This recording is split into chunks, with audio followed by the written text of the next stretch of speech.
Lindsay, welcome. Thank you, Mr. Chairman. Yeah. Chairman Pachoka, Vice Chairman Santana, thank you for providing an opportunity for this robust discussion on this issue that's going to have a critical impact on the future of Detroit and the state of Michigan. Students First appreciates the opportunity to have the invitation to be present and speak to this body. And although we understand these bills are still in somewhat of a draft state, we would like to come and offer our support and let you know that we are an organization that's based on education, reform policy, and empowering parents and teachers. And we look to work with all individuals who are willing to do things for the benefit of the students in Detroit. We already know that Detroit schools are in need of serious reform. With crippling debt and an extra roadblock, students in the city have fallen behind the rest of the country, and most are unable to read at grade level. These things we know. This is not the same Detroit public schools I graduated from 20 years ago. And as of recently with Representative Santana's town hall, I'm thankful for you doing that, but more importantly, I'm thankful you for choosing Henry Ford High School. That's the school I attended. That's the school I returned to as a teacher and as a coach. And when you had other members of this body in the media center, that was my library. That was a place I went for solace. That's when I was introduced to Pip and Great Expectations. That is where I read The Learning Tree and finished that book. That was a great accomplishment for me. So you all shared in my hollow ground that when things were happening that were tragic on Evergreen and 8 Mile, it was in that library. I was able to build a foundation that brought me here today. That place made me. Now my concern is 20 years later, who would I have become? I don't think I would be in front of you right now. So that's why I'm very invested in this issue. And I'm very committed to working with everyone to come to a resolution. Now what's promising is that this body can ensure that the legislation that is curated can address the issues that can prevent any unnecessary overreach, as well as create a sustainable system for parents, communities, and most importantly, our students. Throughout the discussions on Detroit schools, our key principles have remained the same. Students First is committed to ensuring that all children in Detroit have access to high-quality schools. So for that reason, we are agnostic about what we call this system, whether it's a DEC, whether it's a single accountability system, which I'll refer to today, or a single depository system, as the Representative Santana just stated, or whatever this body comes up with, as long as it's going to be an effective system that can unclog the perpetual traffic jam that we continue to witness for far too long. Students First is also a strong supporter of early literacy and interventions that will provide a strong foundation to assist schools in meeting the early literacy requirements for all students. For years, Students First has been trying to amend the state school grading system, working to change the confusing color-coded grading system to a more transparent and easier to understand A to F grading system. To be sure, the situation in Detroit is complicated, to say the least. But if we're willing to think Detroit's path forward and think about ways we can come up with solutions that are not just plugging holes in what is becoming a sinking ship, we can turn around Detroit schools. The families in need of high-quality school choices for their kids deserve real change. A plan that we support would help us get there through a voluntary enrollment system with the addition of common forms and a common notification system with dates that make it easier for families to identify and enroll in the schools that best meet their children's needs. True school choice cities like Denver, New Orleans, and Washington, D.C. take action to tear down barriers to choice for families. Such provisions include a single local entity that provides infrastructure for publicly funded choice, a simplified enrollment process that includes a single application, common dates, a common lottery and transparency reports, and transportation for all students. There are arguments against a single accountability system. Some believe it will limit school choice. Some argue it will continue a bureaucracy that has failed to work in the past, or that it would mute the power of the colleges and universities to authorize charter schools. There is a concern that a new entity which gives lots of function to one person will take away neighborhood and community leaders' ability to take back their schools. We believe a single accountability system will set the conditions for a thriving and academically successful district. A single accountability system would create critical efficiencies in planning, enrollment, transportation, and other areas. A single accountability system will serve as a gatekeeper for opening schools to stop the current chaos. It will ensure parents have quality choices in every neighborhood, not limit choice or create a bureaucracy. A single accountability system will also set high academic standards for all students in Detroit, including traditional public and charter schools. My remarks today were going to be brief, and as I conclude, I can recall from last summer, my colleagues and I were participating in one of our beauty and barbershop tours. We've been as far as up to Saginaw near Rep. Kelly's district, but this time we were in Detroit. And Brian, a fellow DPS grad with Students First, can attest to this. There was this one parent, and I could never forget the anguish I heard in her voice,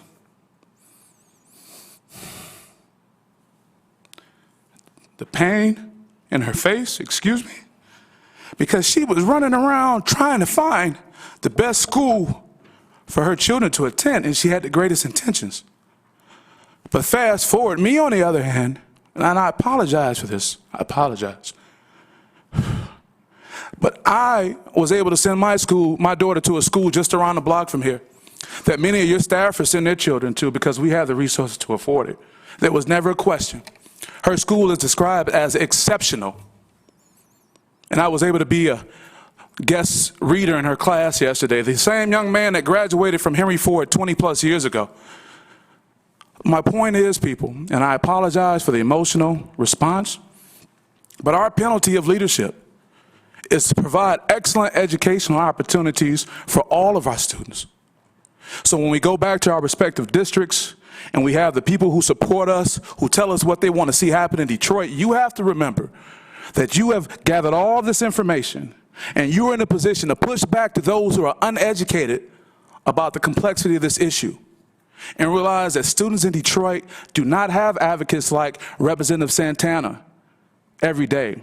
They're going to need people outside of the school district like you, informed citizens and leaders who can advocate for them and support these initiatives going forward. I sincerely apologize. I don't ever expect to have another time to come before you where my childhood can be brought into a discussion. I apologize, and I'm just hopeful we can come to a resolution. And we're here to support you for that. My apologies, and I'll take any questions.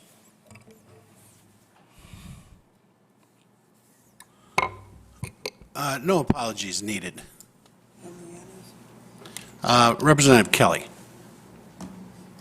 Thank you, Mr. Chair. Thank you, Lindsay, for coming in today. You mentioned Denver, New Orleans, and D.C., and just for the record that they have, all three have had voucher programs. And if I can follow up, Representative Kelly, as a national organization, we have supported vouchers, but we are very mindful that the city of Detroit is a particular situation within itself. So we're open to different kind of opportunities, but we want to be specific to each organization and community we affect. Thank you. Representative Garcia.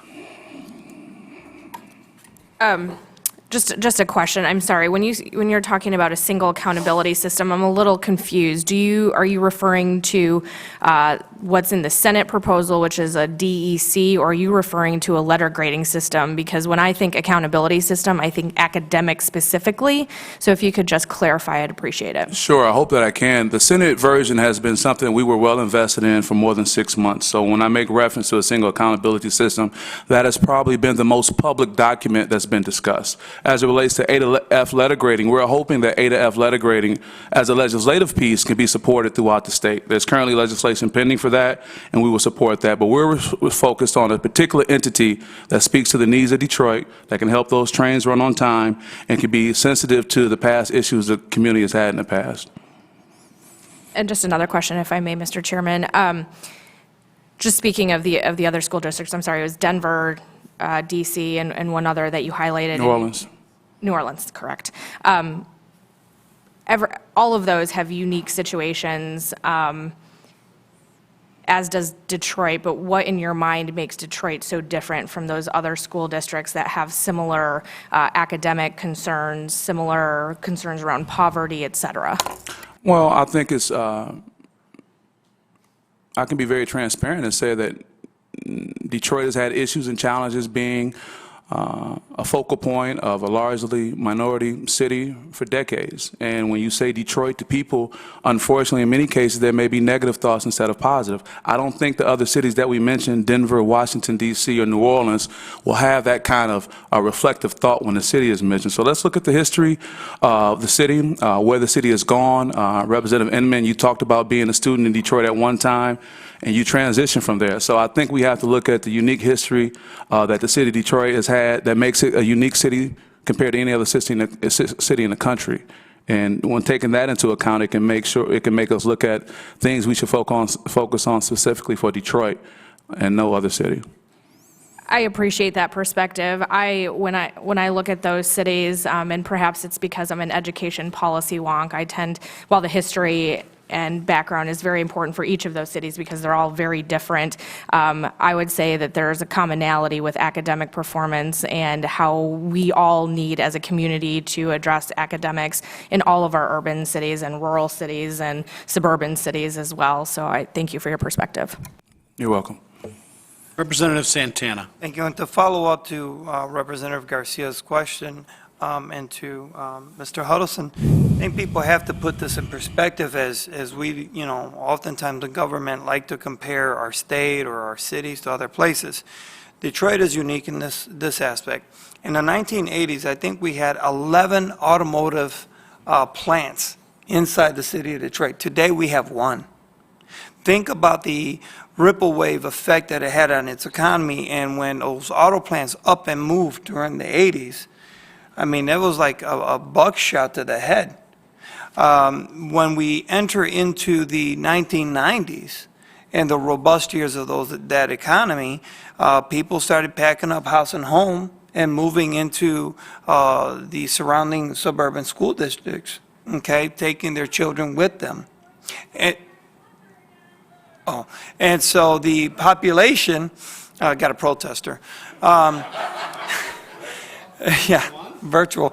And so the population decline had a huge effect on that. And so what we have today in the city of Detroit is 731,000 people, on or about, plus or minus, who are still struggling to find a way of how to move forward, how to advance, and how do you take this puzzle that you've just put out on the table, flip over all the pieces and connect everything back together. And so this is part of the rebuilding process that I don't know if anybody else has had, aside from New Orleans, who had Katrina. That happened all in one shot. And so we're looking at, what, 30, 40 years of down, and now we're finally at a place to come back up, and what we're doing now is rebuilding, and the question is, how do you rebuild it for the long term? So thank you. Representative Yanez. Thank you, Mr. Chair. Thank you very much for your testimony. I appreciate the emotional content of that testimony. I didn't plan on it. As men, we never do, man. Right. I'm curious because you speak with a certain fondness, remembrance of your time in the library. Did you consider your school, whether it's your high school or elementary school or whatever, an anchor in the community, some place that you could gather, a safe place? Was the school important to your neighborhood, I guess is what I'm trying to ask. Oh, at that time, Representative, and I thank you for that question, it was completely an anchor. My mother was a single parent. She couldn't come to my school. She had to work. So when I left for school that day, I was going to be there with sports until the nighttime. And she had to feel comfortable with me being there and being able to walk to school and walk home. I can never let that happen with my daughter now. That's just the life we live right now. So I think it's important to reflect back on the foundation that was DPS and how things have changed and how there's still opportunity to be able to build a greater opportunity out of that. But that community was everything to me, and it's the reason why I stand in front of you today. Do you have any specific teachers that you think back on that made an impact on your life? I do. And how stable, was that a teacher that maybe, I don't know if you have any brothers or sisters, but kids had in the past that talked fondly of and was still there after you left? Absolutely. That was a time, and you're right when you talk about sustainability. Miss Melanie Nunn was my English teacher, my freshman English teacher, and she knew me because she knew my brother. My brother has since passed of congested heart failure, but she knew him. So when I came to class, he was familiar with the Huddleston boys. So I had someone there who was seasoned and cared about me and really helped build my confidence. And I stay in contact with her to this day. Mr. Ernest McCoy, our student activities director, was my school father figure. And I still stay in contact with him. So these relationships are impactful and long-lasting, and I was able to benefit from those as a student in DPS. Thank you. Representative Zemke. Thank you, Mr. Chairman. Lindsay, thank you very much for your testimony and your personal account. You talked a little bit about this accountability system, DEC, whatever you want to call it, and you talked about a number of things that I've asked other speakers about, transportation, common application. Why do Students First believe that those things are good? Do you think that they help parents make better choices? What is the reasoning behind? Very good question.